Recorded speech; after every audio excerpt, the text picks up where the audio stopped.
افطار کی دعا کب پڑھی جائے؟ زید نے کہا روزہ کھولنے کی دعا افطاری کے بعد پڑھنا سنت ہے اور افطاری سے پہلے پڑھنا سنت نہیں ہے، کیونکہ رسول اللہ صلی اللہ علیہ وسلم نے افطاری کے بعد پڑھی ہے۔ کیا زید کی یہ بات درست ہے؟ ابو فصیح کوئٹہ سے۔ افطاری کی دو دعائیں حدیث سے ثابت ہیں۔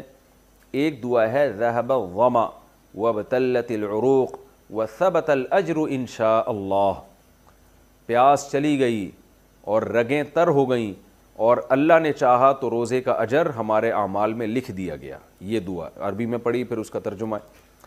تو یہ دعا تو بالاتفاق افطاری کے بعد ہے، جب آپ نے افطاری کر لی، طبیعت کو سکون حاصل ہو گیا، اس کے بعد یہ دعا پڑھیں۔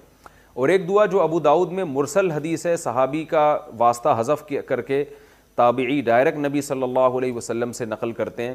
وہ دعا کیا نقل کرتے ہیں؟ حدیث مرسل ہے، اللہم لک صمت وعلی رزقک افطرت۔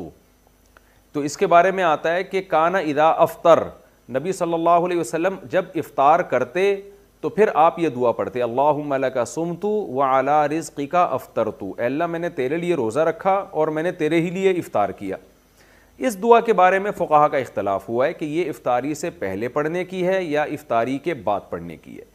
جو حضرات جنہوں نے اچھا نبی سے نہیں پتا صاف لفظ واضح طور پر کہ آپ افطاری کے بعد پڑھتے تھے یا پہلے پڑھتے تھے، تو جن حضرات نے حدیث کے ظاہری الفاظ کو دیکھا، جو الفاظ میں ابھی پڑھ کے سناتا ہوں، جنہوں نے حدیث کے ظاہری الفاظ کو دیکھا انہوں نے کہا کہ یہ افطاری کے بعد پڑھی جائے گی۔ حدیث کے ظاہری الفاظ کیا ہیں؟ کانا اذا افطر، نبی جب افطار کرتے، تو اس سے تو پتہ چل رہا ہے جب افطار کر لیتے، افطاری کے بعد یہ دعا پڑھتے۔ اور دعا کے الفاظ بھی کیا ہیں؟ اللہم لک صمت، اے اللہ میں نے تیرے لیے روزہ رکھا، یعنی پاسٹ کی بات ہے، وعلی رزقک افطرت، اور تیرے رزق پر میں نے افطار کیا، تو اس کا مطلب کر چکا ہے نا، تبھی تو دعا پڑھ رہا ہے۔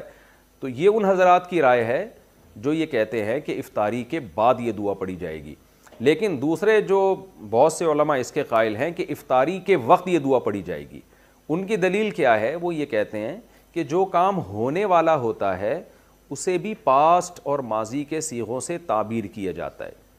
جیسے حدیث میں جو آتا ہے نا، کانا اذا افطر، نبی جب افطاری کرتے مطلب افطاری کا ارادہ کرتے۔ اس کی مثال ایسے جیسے قرآن میں آتا ہے، یا ایھا الذین آمنوا اذا قمتم الی الصلاۃ، اے ایمان والو جب تم نماز کے لیے کھڑے ہو جاؤ، فاغسلوا وجوہکم، اپنے چہروں کو دھو۔ تو کیا مطلب کھڑے ہو جاؤ پھر تھوڑی دھو، بلکہ جب تم کھڑے ہونے کا ارادہ کرو۔ تو جو کام ہونے والا ہوتا ہے اس کو بھی ماضی سے تعبیر کیا جاتا ہے۔ تو اذا افطر کا مطلب اذا اراد ان یفطر، نبی صلی اللہ علیہ وسلم جب افطار کرتے، یعنی جب افطار کا ارادہ کرتے، جب افطار کی نیت کرتے، اس وقت یہ دعا پڑھتے۔ اسی طرح یہ جو حدیث میں الفاظ ہیں کہ اس میں ماضی کے صیغے اللہم لک صمت وعلی رزقک افطرت، اے اللہ میں نے تیرے لیے روزہ رکھا، تیرے رزق پر میں نے افطار کیا، تو یہاں بھی یہ علماء کہتے ہیں کہ افطار کیا کا مطلب کرنے والا ہوں۔ تو جو کام ہونے والا ہوتا ہے اس کو بھی ماضی کے صیغوں سے تعبیر کیا جاتا ہے۔ اس کی عربی زبان میں بہت مثالیں ملتی ہیں۔ تو اب دونوں طرف دلائل ہیں اور کوئی یقینی دلیل کسی ایک مسلک کی تائید کے لیے بھی نہیں ہے۔ البتہ ہماری رائے میں یہ جو دوسرا موقف ہے یہ زیادہ دلیل کے لحاظ سے اس لیے افضل معلوم ہوتا ہے۔ دوسرا موقف کیا ہے کہ افطاری سے پہلے پڑھنی چاہیے یہ دعا، یعنی افطاری کے وقت، افطاری کا بالکل ٹائم ہو چکا ہے تو آپ کھجور کھانے سے پہلے، پانی پینے سے پہلے یہ دعا پڑھ لیں، اللہم لک صمت وعلی رزقک افطرت، یہ پڑھ کے آپ کھائیں۔